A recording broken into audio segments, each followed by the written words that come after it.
Yeah, y'all should learn not to underestimate. I got the sauce, check my resume. I murdered every single track I made, even on my feature slate. Don't play with me, boy, underlay. All my Spanish homies say it with me. Say silencio. To all my haters, man, they just don't know what I did before I got this flow. This song ain't for the radio. This is for the ones who know they dope. You just wanted confirmation, so let this be the anthem. Put them hands. Hi, so I'm Stephanie Goodrich. I own the Brunch Box. We have 2 locations in downtown Omaha. One in the Old Market, one in Capital District. Okay. How'd you get started with the Brunch Box? Like, where did that come from?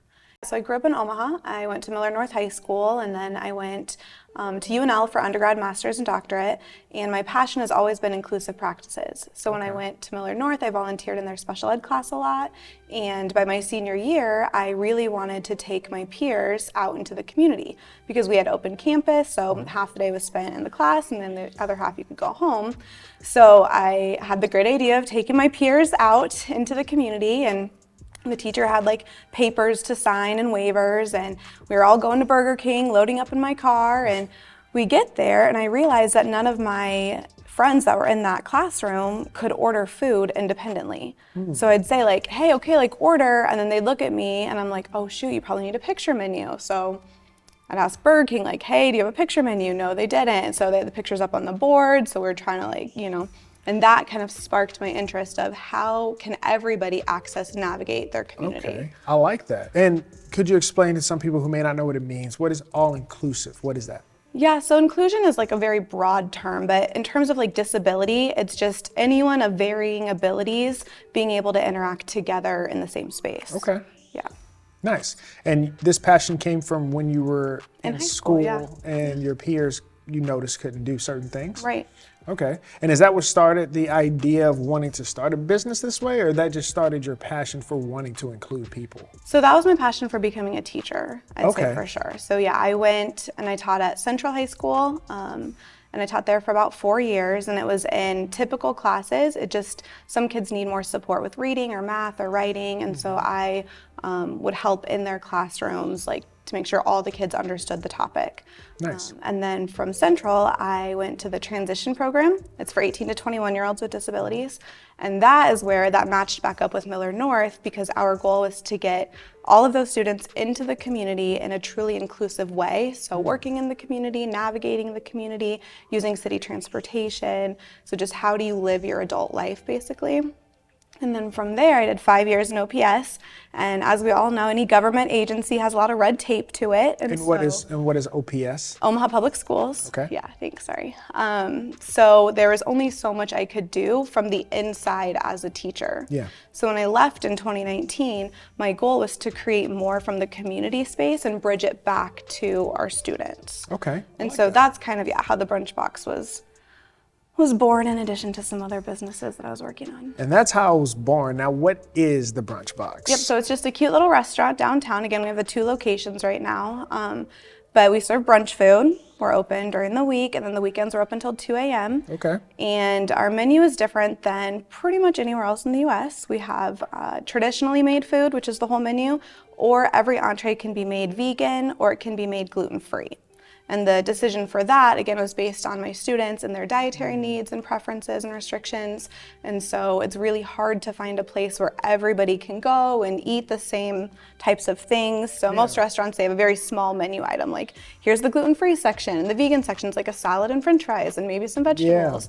And so you have kids that are like, but I want the mac and cheese, or I want the cinnamon roll, and they can't have it because their dietary needs are different. And I find that to be so interesting because you just told us the story of packing up in the car at Burger King, and not everybody being able to order, or maybe have some auditory issues, or they need to see things in pictures. But you took it a step further. Not only did you allow everyone to be able to come here to order, but you also allowed everyone to come here and eat everything. And if I heard correctly, your business partner, he said no matter what's on the menu, it has to be made 3 ways or it's not going to go on the menu. Is that correct? That's true.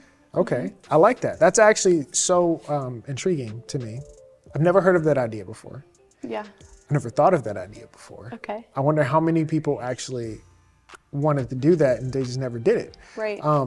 But was that your passion? Was that the one thing you wanted to do? To include everyone. That's the reason that it exists. Did you have any ideas for any other company, or was food like the go-to? I have lots of ideas for lots of companies. And what's the biggest company idea you have right now that you're working for? That we're working most towards is a family entertainment center. Okay. Again, completely inclusive. So if you think back to schools, and my experience in schools, you'd have unified sports or like inclusive classrooms. That means kids with disabilities would be partnered up with typical peers and they play sports together, or they would be in the classrooms together. Once they're done at 21, those unified or inclusive components don't continue on, or it's very rare for them to continue on. So what I want to create is unified workforce. So having a unified workforce program, or focusing on workforce development, where so if you've been to the brunch box, there's 2 cash registers. One would be for someone with a disability, one with someone without, and then together they'd work the same role, delivering the same services, and there'd be natural supports built in to support each other in those roles. So when it's busy and we do have those 2 cashiers, that's typically what you see happening. But in the entertainment center, the whole thing is like that. So when you think of a redemption center and you get your prizes and your tickets and you go up to the counter, you'd have 2 people in that same role, one with a disability, one without, and the customer has no idea. And so they're just having a normal experience. The employees working are having a normal or typical experience. And what's really happening behind the scenes is when people are working in unified settings like that, the mentor or the person without the disability comes to work more frequently, lots of research shows it, because they know they have to be there for their partner. And then the person with the disability typically really enjoys their partner, and so they're constantly wanting to come to work, wanting to be early because they want to work together. So you're building rapport and morale just based off the environment alone. Right. And that's not even taken into the mentorship and the training that you're going to be giving people with this company as well. I like that. It's a pretty good idea. Thank you.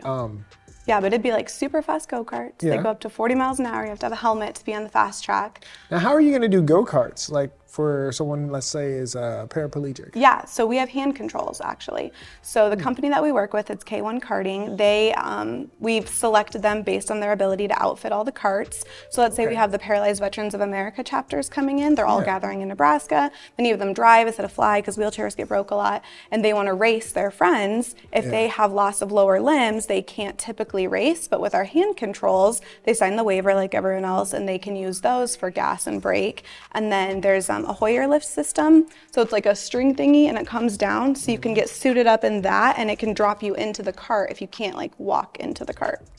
Nice. And then there's 2-seaters too. Now what about those with other limb disabilities like arms? Yeah, so they'd probably be a passenger. So they'd have a driver in like a 2-seater cart. So they'll be able to participate. They may not be able to drive it, but they still have the fun. Right. Okay. I was just curious about that. Yeah. Hand controls for the paraplegics or people that just don't have lower limbs. Right. And passenger seating for those with arm issues. Yep. Okay. Yeah. That's interesting. Okay, so with this, what are some challenges that you faced in building, because do you have this entertainment facility yet? Not quite yet. Okay. What's the challenge? Why don't you have it yet? Because I'd love to go there. I would love to go there too. So money is the challenge of everything, the price of it. Sometimes a lot of people have great ideas and they share their great ideas. They get people to listen to their great ideas, but then the execution and follow through isn't necessarily there. So a lot of investors, if you don't already have a company, they don't want to invest in you, or if you don't already have something in existence. Some background. But if you can't get something into existence because you don't have the money, it just is like that vicious cycle, right? Yeah. Like, how am I supposed to start something if I don't have the funds? And how come you just don't trust me, bro? Right, I'm trustworthy, exactly, yeah. We talked about the challenge of getting the facility. Right. What was the challenge of getting the restaurant? Yeah, so it would be the same kind of situation. Luckily, Bob and I had enough in our savings that we were able to self-fund it. But as like just even a female entrepreneur, the reason that the brunch box, like it's woman owned, like 100% owned by me, is because we were hoping there was grants out there or different like assistance or programs and things that I could tap into or learn from. And we have yet to find that in the community. So that's specific for restaurants. They have all kinds of technology, manufacturing, there's all these areas, but nothing really for restaurant or for entertainment or family entertainment stuff. So this is chess. It is my favorite Not checkers. Game. Not checkers. Okay. This is my favorite game. I would argue this is the only game that doesn't have a meta. If you're a gamer, you know what metas are. It doesn't have a singular way, the best way to play. It's all about how good you are strategizing, how good you are managing your resources, and how good you are with tactics. Okay. Okay? So we've explained briefly on how the pieces work already. So white goes first in the game, and then black goes second, and then you go back and forth like this. So we're gonna make some moves here in between questions, and this is not, it doesn't have to be fast. Okay. Right? I'll make a move, I'm gonna ask a question, think about it, you make a move and an answer. Okay. Okay? So we're gonna start with pawn move. You did the 2. Okay. On the king side. And my question for you would be, since we talked about female and men business owners, you have a male business partner, Bob. Yep. Okay. My question to you is, on your journey in this business, have you noticed that there are things that he's better at because he's a man and things that you're better at because you're a woman so far? Yeah, interesting. One of the reasons that Bob and I are business partners is because the strengths that I don't have, he has, and the strengths that he has, I don't. And so we work like synergetically really well together. His is definitely more like the manual labor stuff. Like, so his part of the business is he owns the equipment and he leases it to me at the brunch box. So that's how we like kind of work together. But he will clean all of the fryers out and the auto fry and like put up the shelving, or he paints, I paint too, but he paints like the higher parts on the walls, and he does a lot of the more like hands-on laborious activities where I do all of our payroll and so we both do every single job inside the restaurant. Okay. We both have to know how to do everything, but then we use our strengths to say, okay, like I'm gonna take the payroll, the marketing, the social media, you know how to do it, but I'm more comfortable and quick at it. And then he takes more of the cleaning duties and maybe inventory responsibilities and things like that. Now, do you think that is because of your nature as a man and woman, or do you think it's just because it's what you like and what he likes? Well, I'm gonna show you guys my nails, everyone watching. I cannot keep cute nails for the life of me because my hands are in the dish pit all the time. Okay. So when we get the food truck to come in and there's these boxes and you have to unload them and put them in the freezer, I break a nail every time. So I'm pretty strong too. You guys see that little muscle line right there? Okay, whoa, just showing everything off while we can. So I'm strong enough to do it, but that's not my first choice, is to unload it. So we definitely go by strengths and weaknesses. But I do think that sometimes men can be faster and stronger at getting cleaning. The physical part. The physical part. You make me want to put my jacket back on because I'm embarrassed now. Because those muscles are. Those guns are crazy. I need to hit the gym again. Don't look at my arms. Okay. Goals. I mean, this is what you're working towards. Yeah, I got goals now. Thank you. I appreciate it. You're welcome. Your goal should be your first move. Let's see what you're going to do. Okay. All right. So I'm going to stick with my queen side here, and I'm just going to do one. Queen side. You're already using chess terminology. Look at that. I am. The queen's pawn. The queen's pawn. Okay. My next question for you, we're going to stick to the general thing because I find it interesting when you talk about business. And a lot of people, one of the hottest topics right now is men's salary versus woman's salary. Now, you both own the business, so this isn't exactly the same as the argument. Own it. Well, you own it, and he's a partner. Yes. Right? So it's not the same exact dynamic as if you had two employees and one was a man and one was a woman. Right. But you guys have employees. Right. How do you pay your employees? Is it based off of gender? Is it based off of ability? Is it based off of disability? Is it based off of, what is it based off of? So most of the employees that work for us are women. Okay. I think we have 4 boys that work for us, 4 guys, and then the rest are girls. And then about 40 to 50% of our staff has a disability of some kind. People don't even know it. So I have adult ADHD, Bob has ADHD. Those are considered disability categories. But then we also have people that have Down syndrome that work for us, people that have dyslexia or learning disabilities, learning differences. So now I assume that was intentional though.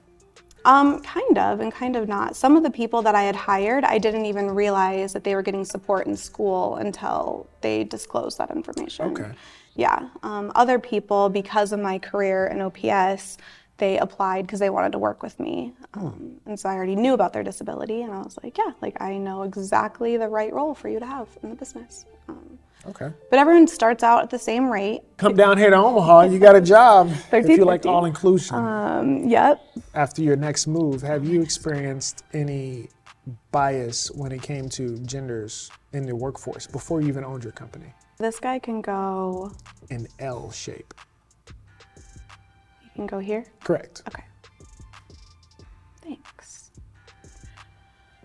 In the education world, there's more principals and admin and people in the central office that are males than there are females. So I would say that would be one of the things. I think you'll sometimes, and it was more in like the 90s and early 2000s that you'd hear women are more emotional and erratic and that the men are the calming force. The logical, like the men's the logical and then the woman's the emotional. Yeah. So in like an education setting, like that's why the man's the principal, is because he has to deal with all the women and, you know, kind of just references or hints to I've that. actually seen a lot more female principals in my life going to school. Oh, really? Wow. Even the deans. Like in college, every dean in every college I College is a went little to different, was a yeah. woman. And in high school, I'm trying to think of all my principals from elementary, middle, they were actually all women. Now that I think about it. I've had one male principal, Okay. but he was a replacement principal to the previous female principal. That was back in St. Louis Okay. at Barrington Elementary. All of my principals through Millard were all men. Elementary, middle, and high school. Interesting. When I started teaching too, it was male principals. So we discussed what a male privilege could possibly be with the co-signing and not being asked for co-signs. What is a female privilege that you can think of when it came to business? Something you've noticed that, you know what, this works out for me. Well, and it didn't work out for me, but it was a perceived privilege that a woman-owned business would be more eligible for grants and stuff. Oh yeah. And so you don't hear of like men-owned business grants necessarily, but you hear of like women-owned business grants. So I don't know that it's a privilege, but there is this maybe societal expectation or need to think, oh, like women need more like help or support, or like they just got credit cards in what, 1974 or 72, like, so we're still trying to like help them along and evolve. And so I can use that to my advantage sometimes, but most of the time that's a hindrance and not a privilege, more like a box you're getting put into, and you have to live within those constraints of the box. Yep. Okay. Do you have any examples of being outside of the co-signing situation, being treated unfairly in the workforce because of your? I would say another male-dominated field would be any of your electrical and plumbing and mechanical stuff. And so when I'm given estimates or bills or something, it's different than when Bob's given them. They're trying to take advantage of you? I don't know. I can't, So one could speculate that yes, they're trying to take advantage, but they may see it as like, oh, well, they're going to give me the full treatment and make sure everything's covered, and that means an extra expense. Or it could be she doesn't know exactly what all of this is, so we're just going to lay it all out there and we're going to get paid more for it. I think it's actually a very popular thought. A couple weeks ago, I got asked by a female friend of mine. She's looking to buy a new car. Yep. She said, hey, could you come with me? Yeah. I was like, sure, I can joyride some vehicles. Right. But then she's like, no, like, can you help me pick out a car? No, you're not my wife. Right. That's a weird thing to do. Just walk up to a car dealership with a woman and. Right. Because they're going to continuously talk to you guys as if you're like, oh, together. What are you? And they did that. We got there. It's like, well, what are you guys looking for? Not you guys. Right. Her. I don't know why I'm here. But Right. it turned out that whenever she got certain quotes for the vehicles, she would come to me and was like, does this look right? I don't know. I don't buy many cars, but let me look at it, and I see some things on here that's like, well, you asked him you didn't want this, right? Right. And I was like, hey, she didn't want this. She's like, oh, must have been a mistake. Yeah. We'll take it off. It's never happened to me though. Right. If I say I don't want it, I don't want it. Yeah. And I'm gonna look. Right. But she's also one of those people, like when we go somewhere or if I see her somewhere, she'll look at the receipt intently and take everything off of it that she doesn't want. Right. But I just found that interesting because I was car shopping with a Marine that when I was active, we went outside of 29 Palms. Okay. We're on base and he was like, hey man, I want to buy a car. I was like, okay, let's go. And he went to go buy the car and it was super simple. I mean, they took advantage of the fact that they knew we were getting paid every 1st and 15th. Right. But everything he asked for was there and nothing extra. Yeah.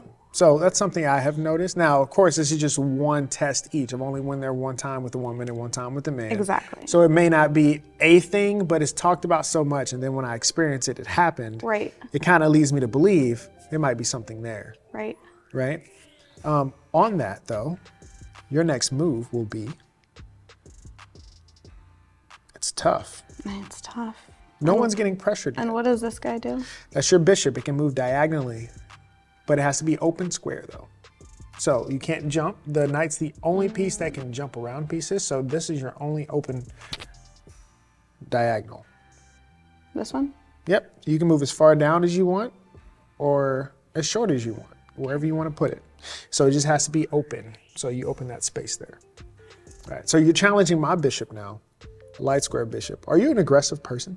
I can be aggressive, yeah. You're being very aggressive right now. Okay, I didn't know. I'm just. It's making me uncomfortable. Oh, good. Yeah, that's good. I'm gonna take this bishop now. You took it? I took it. And then I can take it? You could. Okay. And now that's we what I have each wanted you to other's do. Bishops? Yeah, but who has a better pawn structure now? I don't know. I do. So we doubled your pawns. It's a tactic you'd use in chess. Okay. Pawns are very powerful pieces when they work together, but these can't work together. Okay. Because they're in front of each other. They're limiting each other's movement. Because he can only go up and down. Correct. Unless he was here and then he gets swung. Okay. So now we've created almost an open file that you would want to put your rook on at some point to control the space. Okay. Are you feeling the pressure yet? No. Well, this next question will give you pressure. Okay, I'm ready. Why did you choose the all-inclusive restaurant? We know why you did it for passion reasons, Right. but why did you choose to do that when you could have been more successful, with a more traditional restaurant, but just left it to like accessibility for handicap or being able to order the menu with braille or pictures, but I don't have to make my food in 3 different ways. You could have just made your food however you wanted. Why specifically do that? Yeah, so I think one of the things is when you wake up in the morning, you're either going to build a life that you want to participate in, or you're going to go through the motions of a life that's like given to you. So if I were to create something just to try to make money off it quick, or just to do what everyone else has been doing, that's me going through the motions of my life. But if I'm creating something intentionally in a place that I would want to be at, that I would want to invite people to, like I'm going all out for it. So our food guys told us, do not do the menu all 3 ways. They said you're going to waste a ton of money on inventory. Resources. Yeah, you only have about 5% of your customers that are going to eat this non-traditional way. Just pick a couple menu items and then leave it.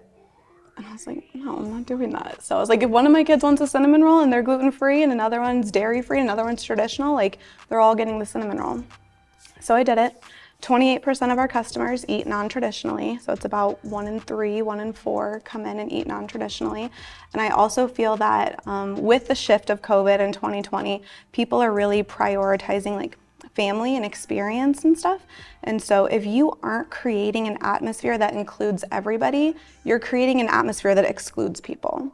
And so if I have a diverse family and I'm trying to find a restaurant to go to, this one includes everybody, we're gonna go there. Sure, we'll dabble in the other places as well, but this is an experience that we all get to enjoy and be happy at. And you know, like if you're visiting or if you live here and one of your kids or cousins or whatever want something, you have a go-to place. Exactly. Does it. Right. And it might not be like the most gourmet, best food you've ever had in your life. And that recipes can be made better and adapted and whatever, but you have to start somewhere. And so the fact that we've started and made a menu that can be made all 3 ways, like that's the base and foundation. We're only a year old. We're a baby Would you restaurant. expand to different cities? We'd consider franchising, yeah. Okay. Let's do another move that's challenging for you.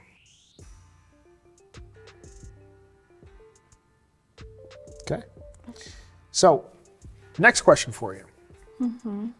What? This is slightly unfair because the amount of experience that you have playing this game, you could be misleading me.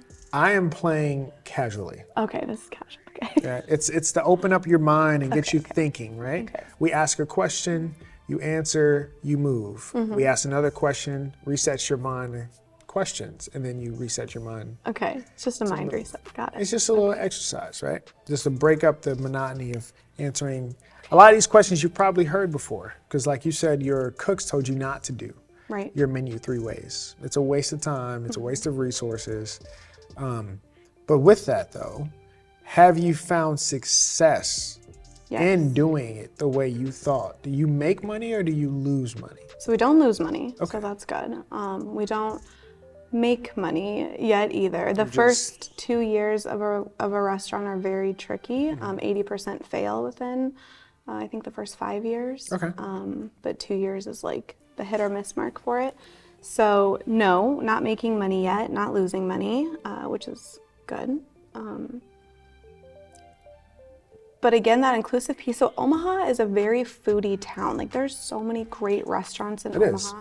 And you see on like the Grow Omaha reports like weekly, all the restaurants that are closing, and then you see all the restaurants that are opening. Like it's very fluid because people like love to cook. They love like the thought of owning their own restaurant. Like my reason for owning the brunch box, I don't like love to cook per se. It's just being able for everyone to like gather and come together. And that's like, what you get your fulfillment out of. Exactly. It's not. It could be anything. It could be a laundromat, as long as like there's the inclusive component. But I like food a lot, and I'm vegan, so that's the other reason for the menu. Nice. Too. But okay, next question for you. Okay. Do you think that you would have done better if you just went ahead and tried to get more people online and do the facility that you wanted versus starting out with the restaurant? Because I know the challenge you had, like no one really wouldn't fund you, but right. No, we tried for 2 solid years. I gave up 2 years of my life just focusing on getting funding for AmeriCarts, and the feedback every time. So we didn't own anything, and so yeah, no. There's no way. No, so I guess the next step would be like going on TikTok or YouTube, and like we're doing a podcast and trying to like publicly talk about like the importance of doing it. But I'm more of a low key, like just do the work every day than I am like trying to put myself out there for the entire world. It's a little. Is it harder for you to do this all inclusive all the time? No. It's actually much easier. Like Really? once you know what you're doing, you wouldn't consider it, or I wouldn't consider it any other way. So it takes a type of person then. Maybe. Because I can see it being a lot more work always trying to include everyone Yeah. versus just the business running itself pretty much. Yeah. Now we're gonna turn up the pressure here because you're a little too comfortable on this chessboard. Uh-oh. This is like Tetris, Sudoku. It's kind of like Sudoku. That's an interesting analogy. I've never heard anyone compare chess to Sudoku. What was the toughest building block for you? For the brunch box? So before going into it, nothing. I was super confident. Super confident. Yeah. There was no hardcore like... No. We found the space. Here was the thing. We had already planned for this huge entertainment center, and we knew that the entertainment center would have a restaurant in it. So I was like, okay, let's just start with the restaurant. I've worked at Don Carmelo's. Shout out to Don Carmelo's, Rockbrook, Elkhorn, love it, best pizza in Omaha. I'd worked there from 14 until now. I worked there like a couple months ago volunteering at their art fair or whatever. So I was like, okay, this will be easy peasy. I've run schools, like a classroom and transition program, whatever, 150 students and their families, all that. I've done the restaurant. I'm going to put them together. In my mind, I'm creating a classroom that serves food. got it. I know what the menu's gonna look like. I can see the colors. I did all the design, like booths custom made by an Omaha guy, like ready to go. Once we opened, it was completely different. Every day was a block of some kind. Air conditioning going out the entire summer of 2023. And in the summer? It was 115 in the kitchen one day. Yeah. The next piece would be how the food's prepared, all 3 ways. I thought, okay, like easy, like I just show people how to do it and they've got it. No, that confused a lot of our staff, like the gluten-free and the dairy-free versus vegan, and then some people wanted gluten-free and vegan. How do you separate it though? How do you know what it is? Let's say I order something vegan from you. Yeah. You put in the order and you have an employee make it. Right. But when they service it, someone else is grabbing it. How do they know? Like, let's say we ordered 3 or 4 burritos. How do you know which one's vegan? Do you put tags on it? So we do little stickers, a little green sticker with a V on it for vegan, and then a blue sticker for gluten-free. Okay. None of my staff can even touch gluten-free and vegan stuff in the kitchen until they're fully proficient on traditional. And then we work next on vegan, and then we work next on gluten-free. Okay. So there's 2 people in the kitchen a lot, especially that first year we were open with just the 1 store. It was like me and the staff constantly in the kitchen. And that was like my OCD, like, 'cause I don't want anyone to have an allergy, like a reaction, an allergic reaction or anything. And I thought it would be way easier to teach it than it was, and it was not. So on top of like just the teaching of how to do stuff in the kitchen, plus the air conditioning going out, plus equipment breaking down, plus fire alarms going off on fake smoke in the building that wasn't there, like just all kinds of goofy stuff. That I was not anticipating. Okay. And then the restaurant industry is so unpredictable in terms of customers and volume. So in the summertime, we were slammed every day, and we were brand new and we didn't know how to get efficient or fast yet. And so then the Google reviews would come in and like 1 star, and you'd be a new business owner reading and you're like, oh man, like I just worked that treacherous 1 star for all that hard work. Yes, like all of this for that, like. But you didn't give up though. No, because my vision wasn't on that. If I had been like gone to culinary school and like food was my passion, I would have cared a lot about that 1 star. Got it. But including everyone's what I cared about. So I'd be like, catch me outside, how about that? Like that was my thought. So the takeaway from this is as long as you focus on what it is you really want, no matter what it is you're doing, you'll be good. The rest kind of falls off to the side. Okay. But so we're gonna take a trip to the brunch box. You're gonna see us go inside. We're gonna order some food. She's gonna show me how things work. And I heard there's a nice surprise at the brunch box when you order food. All right, we're at the brunch box. This is the Capitol location. They have another location. It's in Old Market, and that's what I'm usually at. I'm never here, so let's go in and see what's popping. What's going on? Hey, Stephanie, I'm at the brunch box. What's up? hello, welcome in. Thank you, thank you. So, remember, Stephanie, we had to take a quick break from the podcast. We're gonna come over here now and see what we got at the brunch box. So you already explained to us how you make your food, 3 different types of ways, traditional, vegan, or gluten-free. Yep. Now I'm gonna see how fast it is and how good it is. So we're just gonna order something real quick. All right. Some of our most popular things are the breakfast burrito. Breakfast burrito. Very popular, vegan, gluten-free, or traditionally. And then anything chicken or egg-based. It's like chicken and biscuit with gravy or egg scramble. Loaded tots with chicken and eggs. Okay. Yeah. What do you recommend? I like the burritos. I also like the vegan breakfast pizzas because I'm vegan, but even non-vegans will like them, might not even know that they're vegan. I kind of want to try that crispy chicken sandwich. Ooh, the crispy chicken wrap? Crispy chicken wrap. Yeah, that's very popular.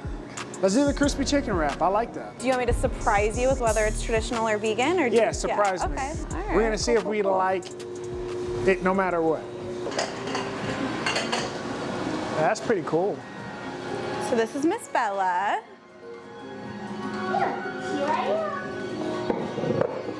She does like a little twirl. She's gonna come over there to you guys. She's kind of like a little fashion model, has to stop, pose, you know. And then if you pet her ears, she'll talk with you. Oh, that's so cool. And I brought some extra tots since there's 2 of you guys. Nice. And there's the sandwich, an extra plate underneath. This was gonna be a surprise, so she brought it out. It's gluten-free. Never had gluten-free anything, I don't think. At least not on purpose. So I'm gonna eat this. I wanna see how it tastes.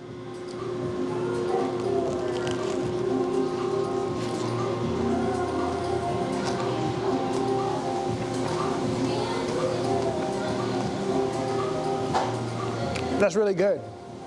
I'm gonna eat the rest of this, then I'm gonna give you guys my review after I'm done. It tasted like real chicken, but Stephanie told me it was vegan. Vegan chicken, but real cheese. Couldn't tell the difference. If I had to rate that wrap on a scale of 1 to 10 for how chicken wrap should taste, I'd definitely give that a 9 out of 10. Couldn't tell the difference between that and real chicken. I can see why people would come here when they have certain dietary practices, because they definitely make it in a way where it feels like you're eating the real thing. You're not missing out on anything. So I'm gonna take my water, take my tots, and we're gonna go home. And after that, we'll see you back at the broadcast station for the rest of the interview. I want to finish this game out, but I want to get a little crazy. So we're gonna bring the queen in. Okay. She's not all the way in yet, but we're gonna start.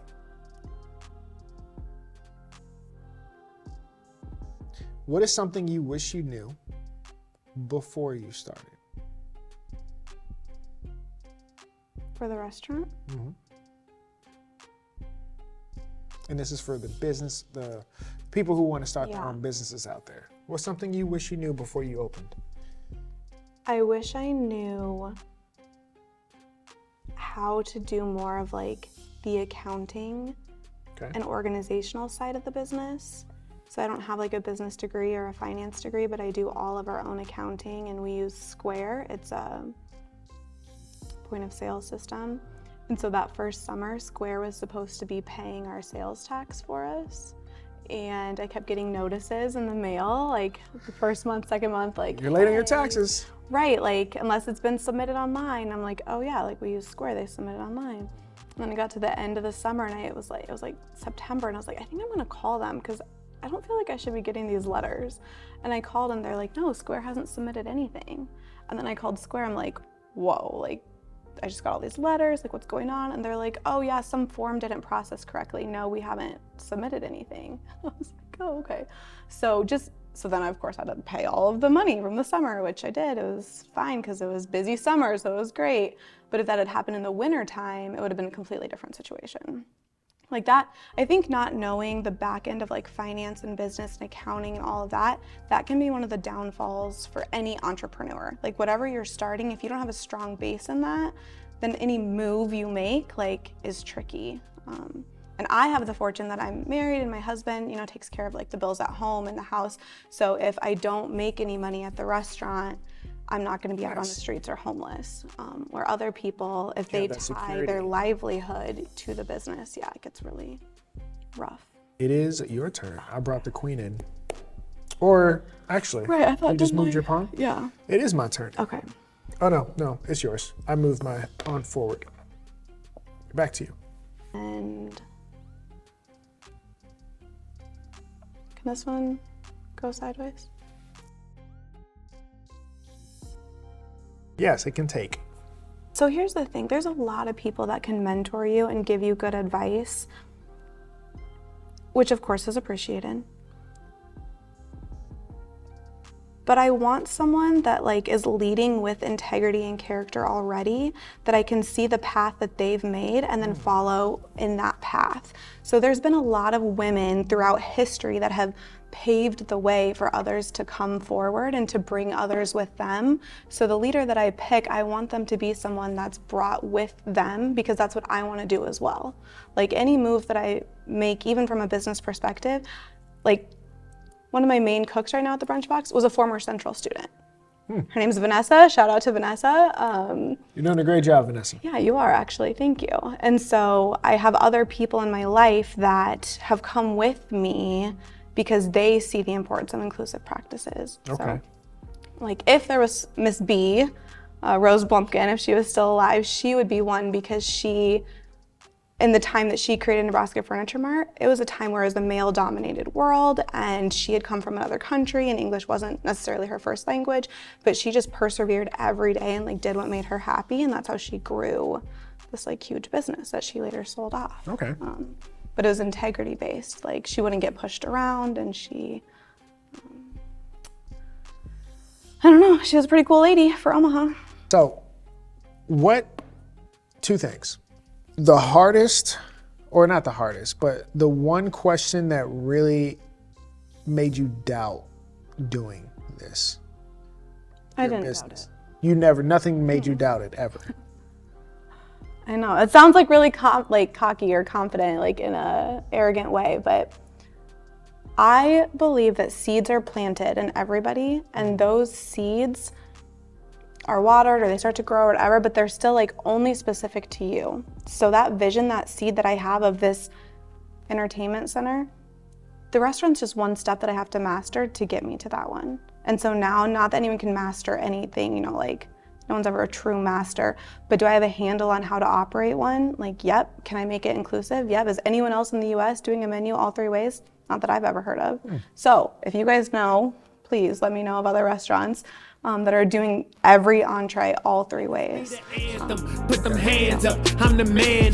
How dare any rapper try to say something? He gon' get these hands and start dancing when I land him. He think he a predator, I'm Chris Hansen. Understand this, I don't think there's limits for me. This is only the beginning, word to K.O.D. I'm alive, let this foreshadow how I thrive. Make a living charting top 5s, testing my drive.